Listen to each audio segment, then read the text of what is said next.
There are moments in life that feel ordinary until you realize they were positioning you for something greater. Esther did not grow up dreaming of a crown. She was just a young Jewish girl living quietly in a foreign land.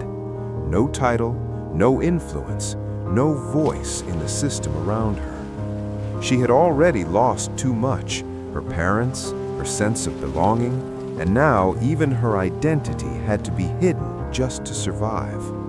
Raised by her cousin Mordecai, Esther learned something deeper than survival. She learned faith, she learned patience, she learned how to stay grounded even when life felt uncertain. But destiny has a way of interrupting quiet lives. One day, a royal command swept through the land.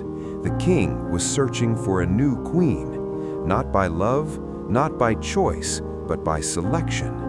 Young women were taken from their homes and brought into the palace.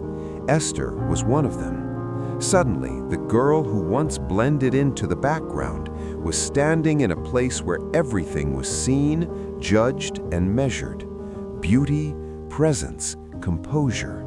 But Esther carried something they could not train: grace, a quiet, unforced kind of beauty that did not compete, yet could not be ignored. And when the king saw her, he chose her. Just like that, the girl with no voice became the queen of a nation. But the crown did not remove the silence she carried, because Esther was still hiding who she truly was. And then the real test came. A man named Haman rose in power.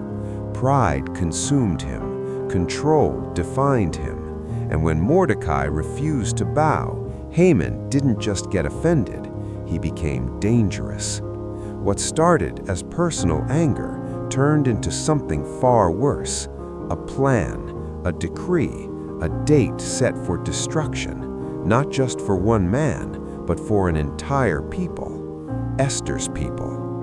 The palace suddenly felt different. The luxury meant nothing.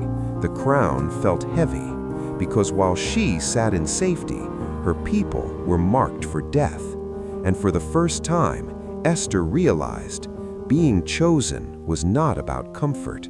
It was about responsibility. Mordecai sent her a message that cut deep. Do not think that because you are in the king's house, you alone will escape. And who knows whether you have come to the kingdom for such a time as this? That moment changed everything. Esther could stay silent, or she could step forward, knowing it might cost her life.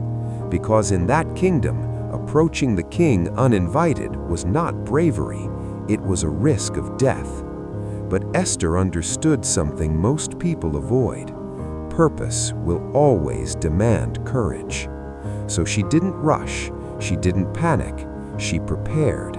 She fasted, she prayed, she aligned her heart before making her move. And then she walked in. No guarantee, no protection, just faith. Step by step, she approached the king, and in a moment that could have ended everything, the king extended his hand. Grace met courage, and that opened the door. Esther didn't speak carelessly. She moved with wisdom. She created the right moment, and she exposed Haman. And when everything came to light, the same power that approved destruction reversed it. Haman fell, the decree was broken, and the people marked for death were given life. Esther didn't just become a queen, she became a voice, a reminder that where you are right now, even if it feels accidental, even if it feels uncomfortable, even if it feels undeserved, might be the exact place you were positioned for something bigger than you. Because sometimes the crown is not the reward, it is the assignment.